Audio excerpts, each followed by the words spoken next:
صوري الكشري. هنعمل النهارده بقى الكشري المصري، وهقول لك السر بتاع صلصه المحلات باجمد طعم. تعالي بقى بصي معانا هنا بصل مقطعينه جوانح ومعفرينه بالدقيق، هننزل عليه بزيت سخن زي ما انتم كده ما شايفين.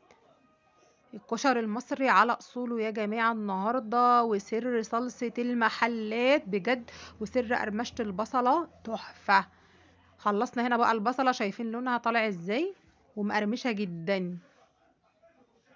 خلصناه اهو، وبنفس زيت البصله هنبدا بقى نشتغل في الكشري بتاعنا. هنبدا الصلصه بتاعتنا، هناخد توم كده ونفرمه، وهننزل فيه بالزيت في الحله. ولما لونه يصفر هنديله بقى طشه الخل اللي هتخلي ريحه الصلصه في حته تانية. وهننزل عليه بالكمون، هننزل بالتوابل، هنسيب الكمون بقى كده ايه يتشكشك مع الخل شويه، وهيديكي احلى ريحه صلصه. هنضرب بقى هنا شفشق قوطه معانا وهننزل بيه. خلاص. وهنحط بقى التوابل بتاعتنا، هنقلبه بقى كده تقليبه ونديله التوابل ملح وكمون وشويه فلفل. خلاص. وهنسيبه بقى هنا على جنب. نعمل بقى الدقه. هنجيب التوم بتاعنا وهنحط عليه شويه ميه.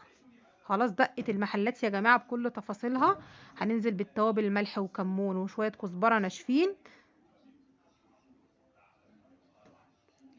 وهننزل بشويه خل وليمونه، وهنحطهم على النار يغلوا غلوه. وكده خلاص الدقه بتاعتنا تكون خلصت.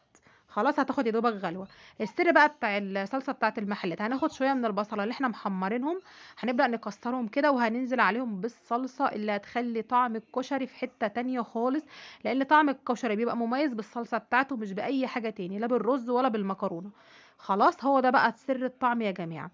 ومعانا هنا هنعمل بقى هنعمل الرز بتاعنا. معانا الحله وهننزل بالشعريه، هنبدا نحمر فيها.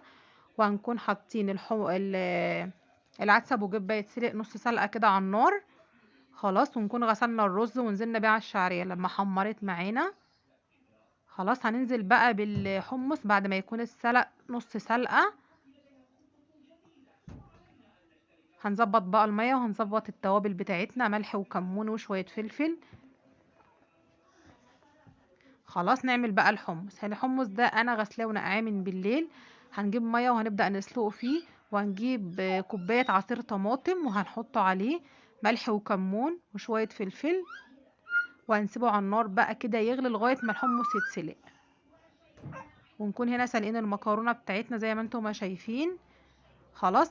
خلصنا هنا بقى الفيديو بتاعنا. الفيديو النهارده يا جماعه انا عاملاه علشان اقولك سر صلصه المحلات اللي بتدي طعم جامد للكشري. زي ما انتم ما شايفين انا خلصت هنا الكشري بتاعنا، وزي ما انتم ما شايفين البصله مقرمشه جدا، وادي الدقه بتاعتنا، وادي الصلصه اللي هتخلي الطعم الكشري بتاعك في حته تانية. وكده خلصنا الفيديو. يا ريت لو عجبك ما تنسيش تحطي اللايك وكومنت حلو. ولو انت جديده معايا يا قمر يا ريت تشتركي معايا في القناه.